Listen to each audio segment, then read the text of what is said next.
우리는 12월에 뜨거운 시간을 보내왔습니다. 절기적으로 계절적으로는 추웠으나 요한계시록이라는 어려운 말씀을 우리가 읽어오면서 12월을 어느 때보다 뜨겁게 이렇게 걸어왔다라고 생각이 됩니다. 사도 요한은 소아시아 일곱 교회에 편지하면서 본론 부분에 자신이 전하고자 했던 이야기들을 길게 적어서 서신으로 남겼습니다. 그러니까 일곱 교회에 보내진 그런 편지지만 그 중간 부분에 굉장히 본인이 전하고자 했었던 그 말씀을 길게 기록하여 전달을 했다는 거죠. 그리고 편지 끝부분에 권명과 당부의 인사를 나눠요.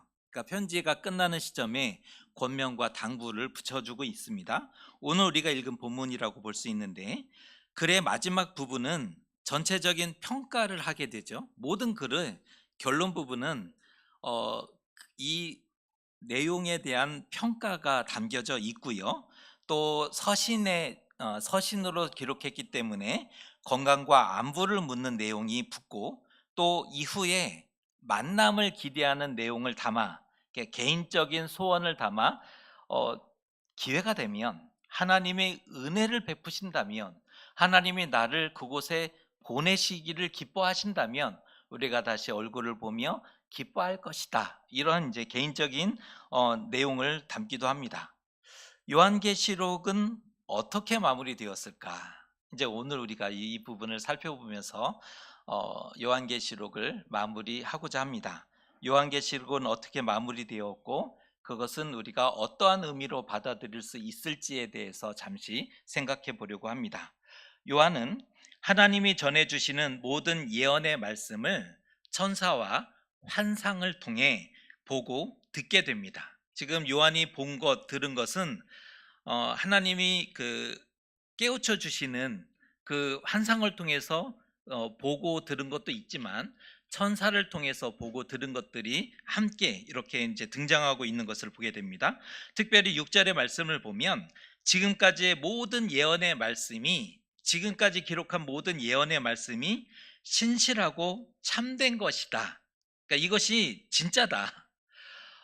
그냥 사적으로 쓰는 말씀이 아니라 하나님께 받아서 너희에게 전달한 것이다 라는 사실을 한 번 더 강조합니다. 하나님이 그의 종들에게 반드시 속히 되어질 일을 보이시려고 천사를 보내셨기 때문임을 밝히고 있습니다. 스스로 한 일이 아니었다는 거예요. 천사도 스스로 본인이 판단해서 움직인 것이 아니라 하나님이 보내신 대로 말씀했고 행했음을 알 수가 있습니다. 이 모든 것이 자기 백성을 돕기 위한 하나님의 구원 행동이었습니다. 자기 백성을 돕기 위한 하나님의 구원 행동이 요한계시록에 계속 녹아져 있는 거예요. 그렇다면 이 예언의 말씀을 지키는 자가 복이 있지 않겠습니까? 하나님의 말씀이거늘 하나님의 참되신 말씀이라면 이 예언의 말씀을 지키는 자가 복이 될 것이 분명합니다. 요한은 말씀을 마치며 마지막 권면처럼 몇 가지의 도전을 전달하고 있는데, 오늘은 두 가지를 살펴보려고 합니다. 요한이 천사의 발 앞에 엎드려 경배하는 장면이 나와요. 천사는 굉장한 존재죠. 특별한 존재로 성경에서도 기록되고 있는데, 요한이 하나님의 말씀을 천사를 통해서 전달을 받은 다음에 천사의 발 앞에 엎드렸다는 거예요. 경배하고 존중하기 위해. 그랬더니 천사가 이렇게 반응하죠. 나도 너와 같이 종된 자이니 그리하지 말고 하나님께 경배하라. 그러니까 천사도 제정신이 박혀 있는 거죠. 나를 경배할 게 아니라 하나님을 경배하셔야 합니다라고 바른 믿음에 대해서 일러주고 있는 장면입니다. 인내하며 견디며 지금 할 일, 인내하며 견디며 그리스도인들이 지금 해야 할 일, 그것은 하나님께 경배하기입니다. 하나님 경배하기. 마치 생명과 능력과 지혜를 가진 것처럼 미혹하는 것들이 세상에는 참 많아요. 생명이 있는 것처럼, 진리를 가지고 있는 것처럼 미혹하는 것들이 세상에 참으로 많죠. 살기 좋은 세상이라고 속삭여줘요. 살기 좋은 세상이라고 달콤하게 속삭여줍니다. 매력적이고 달콤한 말을 건네면서 함께하자고 초대해요. 함께하자. 이 기쁨의 파티가 열렸는데 당신과 함께하고 싶다라고 초대를 하고 있는 거예요. 한 번뿐인 인생, 즐겁고 신나고 멋지게 살아보라고 응원해요. 굉장히 멋있는 말이잖아요. 한 번뿐인 인생인데 멋지게 신나게 누구보다 멋있는 삶을 살아내라고 응원한다는 거예요. 나를 이처럼 반겨주고 좋아해 준다니. 나를 이처럼 반겨주는 거예요? 나를 이처럼 좋아하는 누군가가 있다는 거예요? 인정받는 것 같아서 너무 좋아요. 안 넘어갈 수가 없는 거죠. 나를 이처럼 반겨주는 존재가 어디 있습니까? 나를 좋아해 주는, 나의 존재만으로도 좋아해 주는 거예요. 그렇게 반응을 해주니 안 넘어갈 재간이 없는 거죠. 그런데 세상에 공짜는 없다. 이건 진리잖아요. 세상에 공짜는 없다. 원하고 바라고 기대하는 것이 있으니까 잘해주는 거예요. 누군가 여러분에게 잘해준다면 살짝 의심을 해보셔야 돼요. 그냥 믿지 말고 누군가 여러분에게 아무 대가 없이 무한 사랑을 베풀어 준다면 생각을 해보셔야 되는 거예요. 그럴수록 깨어있고 정신 차려야 하는 거죠. 이 시대가 어쩌면 어느 역사의 시점보다 더 깨어 있어야 하고 정신을 차려야 하는 그러한 시대라고 생각이 됩니다. 죄와 타협하고 거짓 선지자를 따라가고 세상의 화려함과 아름다움에 취하면 큰일입니다. 이게 취해버리면 큰일이에요. 자신도 모르게 돈의 힘과 능력과 권능의 신봉자가 되고 전도자가 돼요. 이것을 가지면 행복을 가질 수 있다라고 어느 순간 이 신봉자였다가 전도자가 되는 거예요. 그렇게 살아야 하는 것처럼 우리의 경배의 대상은 하나죠. 아무리 좋은 것들이 있어도 우리의 경배의 대상은 하나입니다. 하늘에서 내려온 천사라 할지라도 경배의 대상은 되지 못하죠. 우리는 하나님을 경배하는 사람입니다. 이것이 선명하셨으면 좋겠어요. 나는 하나님을 경배하는 사람이다. 나의 삶의 걸음은 하나님을 경배하는 삶의 걸음을 선택하리라. 이게 우리의 도전이 되었으면 좋겠습니다. 또 하나, 요한이 마지막 권면처럼 우리에게 도전하는 교훈이 있는데, 말씀을 보면 두루마리의 말씀을 임봉하지 말라, 때가 가까우니라 라고 이렇게 말씀을 적어주고 있습니다. 말씀을 임봉하지 말 것을 명령하는 거예요. 봉하지 말라는 거예요.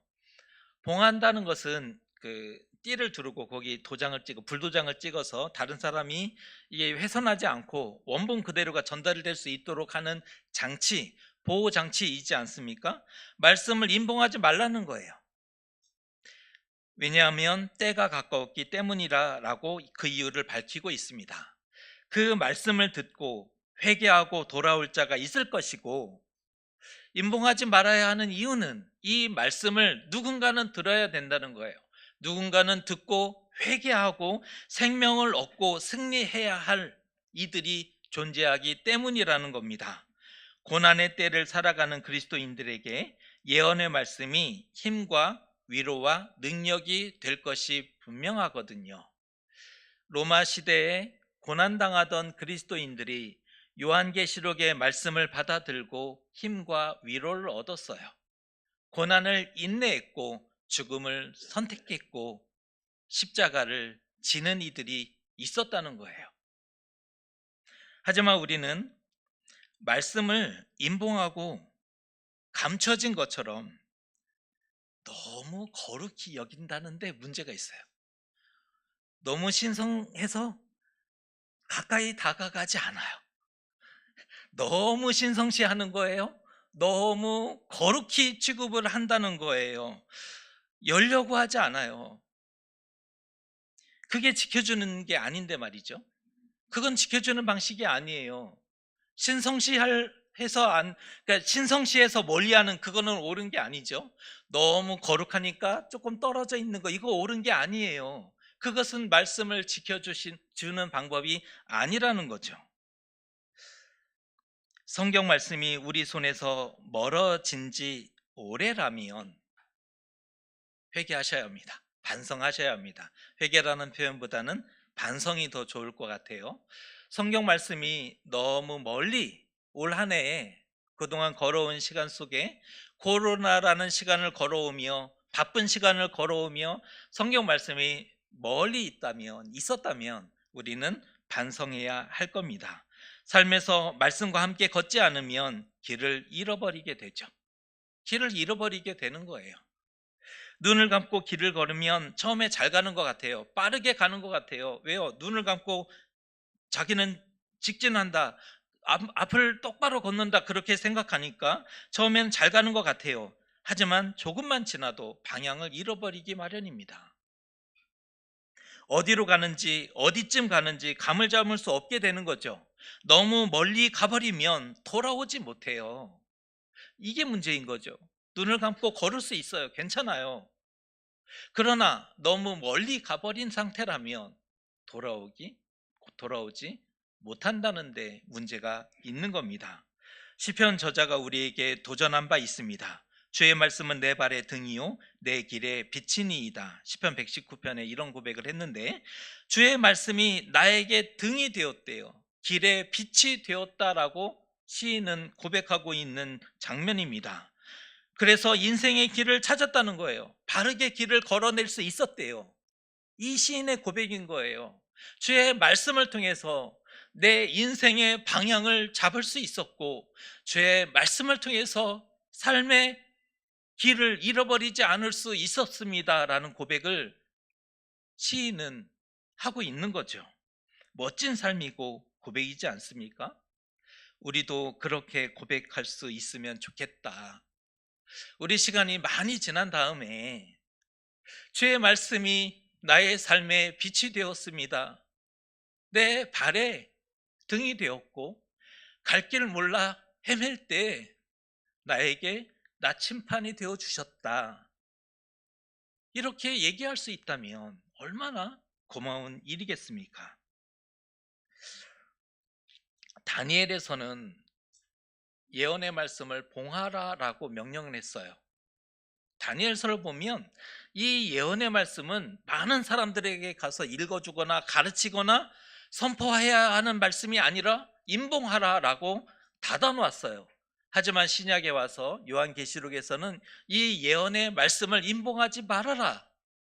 이 말씀은 들려져야 될 것이고, 이 말씀은 읽혀져야 될 것이고, 이 말씀은 누군가에게 읽게 되어지고 듣게 되어짐을 통해 그에게 생명이 주어져야 함을 명확히 하고 있는 거죠.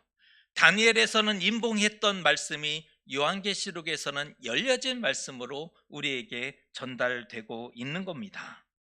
앞이 캄캄할 때 그때는 말씀이 필요한 겁니다. 우리 다시 성경을 가까이 해보시면 어떨까요? 새해에 하나님의 말씀을 다시 읽어야 되겠다. 먼지 털고, 성경에 먼지가 앉았거든요. 탁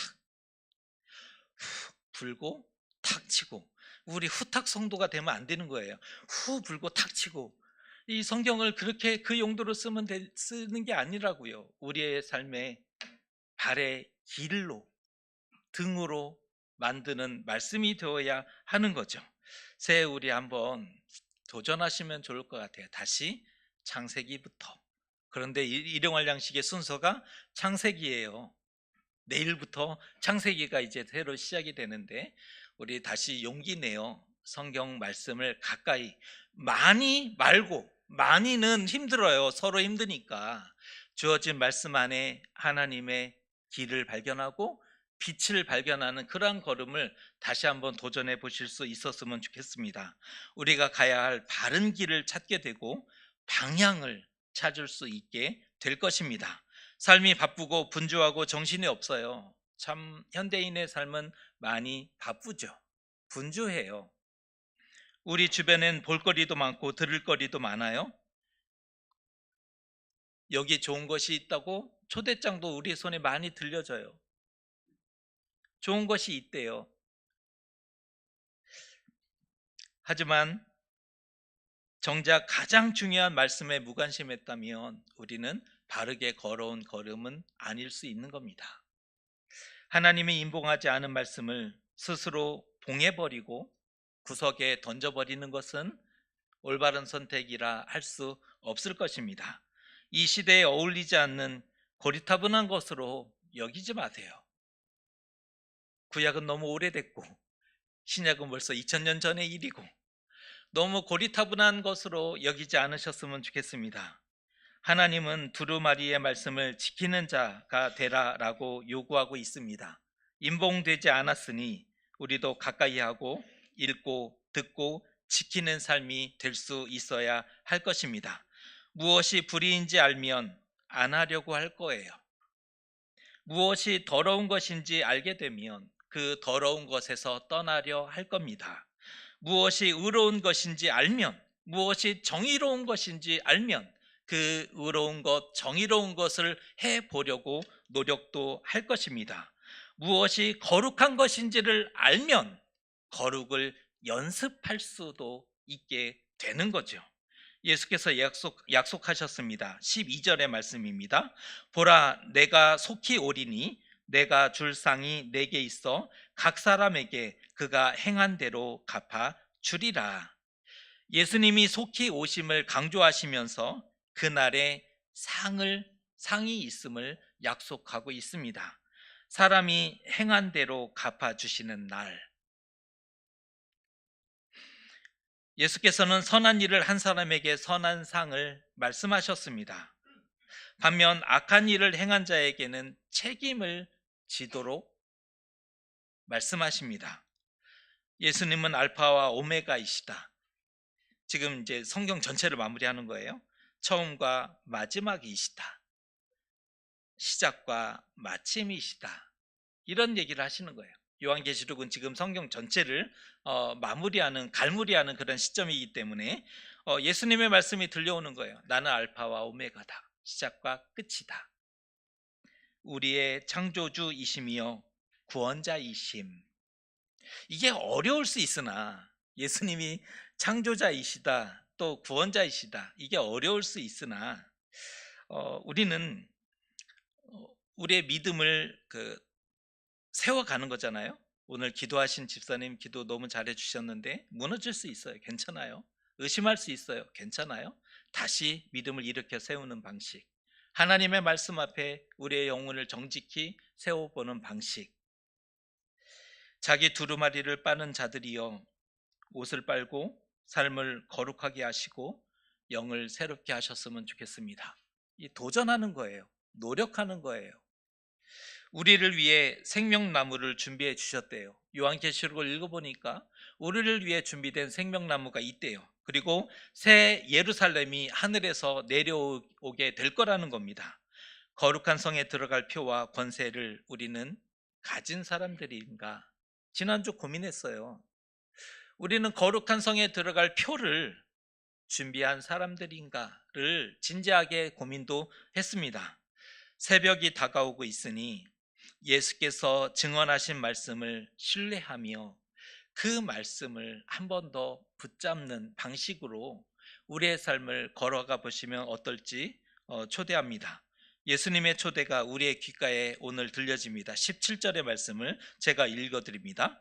성령과 신부가 말씀하시기를 오라 하시는도다. 듣는 자도 오라 할 것이요 목마른 자도 올 것이요 또 원하는 자는 값없이 생명수를 받으라 하시더라. 오라라고 초대하십니다. 세상도 우리에게 와보라, 여기에 정말 좋은 것이 있다라고 초대하고 초대장을 발송했지만 예수님도 우리에게 초대장을 발송하시는 거예요. 오라, 너에게 줄 생명과 구원이 있으니 가까이 오라라고 초대하십니다. 그런데 우리는 목마른 자이니 사람은 절대 공간이 있대요. 사람의 영혼에는 하나님으로 인해 하나님 아니면 채워지지 않는 절대 공간이 있다는 거예요. 그러니까 다른 아무 많은 것으로 이 우리의 영혼을 채워도 이게 목마른 거죠. 왜요? 하나님으로만 채워지는 이 절대 공간이 있는데 이것을 하나님으로 채울 생각은 하지 못하고 다른 좋은 것들을 채워보려고 갖다 놨는데 여전히 이 괴로운 거예요. 목마른 거예요. 우리의 절대 공간에 하나님으로 채워가시는 그런 좋은 그리스도인 되셨으면 좋겠습니다. 한 송이의 국화꽃을 피우기 위해 봄부터 소쩍새는 그렇게 울었나 보다. 우리는 이런 시도 공부를 했어요. 근데 이게 굉장히 신앙적이거든요. 한 송이 국화꽃을 피우기 위해 봄부터 소쩍새가 그렇게 울면서 가을을 준비했다는 거예요. 하루하루를. 우리의 인생길은 철로 역정이라고 늘 얘기합니다. 험난하고 굴곡도 있죠. 지금이 아마 힘든 시간을 보내는 그런 교우들도 있을 겁니다. 국화꽃을 피우듯이 믿음을 지켜왔어요. 우리가 그렇게 믿음을 지켜왔다고요. 우리의 많은 수고와 눈물과 헌신은 주님 품에 안길 때, 하나님 앞에 설 때 하나님이 생명과 위로와 복으로 갚아주실 겁니다. 요한계시록은 이렇게 우리에게 권면합니다. 말씀보다 앞서지 않기를. 그러니까 말씀 앞에 있지 말라는 거예요. 말씀보다 앞서지 않기를. 또한 힘들고 어려운 말씀이라고 빼먹지 말기를. 이건 어려운 말씀이니 이건 못 믿겠다, 이게 말고 하나님 말씀 앞에 서지 않고 하나님의 말씀을 따르는 삶, 어려운 말씀이라도 고민하며 순종해 가는 삶, 그것을 우리에게 권면합니다. 사도 요한은 일생의 믿음과 영성을 담아 이 한마디로 압축해서 자신의 모든 일생에, 지금 90살이 넘은 사도 요한이 마지막 한마디 그 유언을 남겨주는 장면이 나오는데 이게 22장 21절의 말씀입니다. 주 예수의 은혜가 모든 자들에게 있을지어다. 아멘. 사도 요한이 자신의 모든 인생의 믿음의 정수를 가장 그리스도인, 지금 고난받는 그리스도인들에게 남기고 싶은 가장 결정적인 표현을 주 예수의 은혜가 너희와 함께 있을지어다로 압축해서 권면해주고 있는 겁니다. 비록 성도들이 고난 앞에 서 있지만 예수님의 은혜로 믿음을 지켜가기를, 또 승리하기를 바랬기 때문입니다. 내가 진실로 속히 오리라, 직전의 말씀인데, 내가 진실로 속히 오리라, 이러한 임박한 재림의 선포는 현재의 고통이 영원하지 않을 것이며, 지금이 영원하지 않는다는 거, 이 상태가, 그리고 구원이 가까웠음을 알려주기 위한 말씀입니다. 막연한 미래의 사건이 아닐 거예요. 하나님의 시간표에 있는 말씀이니, 하나님의 시간표에 있는 말씀이니 시간이 되고 때가 되면 그 일들은 실제 이루어질 것이 분명합니다. 요한은 고난 중에 눈을 들어 새 하늘과 새 땅을 보도록 권면하였습니다. 이 땅의 고난을 묵상하지 마시고 새 하늘과 새 땅을 바라보십시오. 성도 여러분, 고난이 있지만 하나님이 살아계시니 살아계신 하나님을 향해 눈을 열고 눈을 들어 새 하늘과 새 땅을 바라보십시오라고 권면했지 않습니까? 마지막 권면, 예수님의 은혜로 견디고 승리하십시오. 2025년 마지막 시간을 걷고 있는 우리 교우들을 향해서도 저도 동일하게 축복하기를 원합니다. 새해와 우리의 남은 삶에 주 예수의 은혜가 모든 자들에게 있을지어다.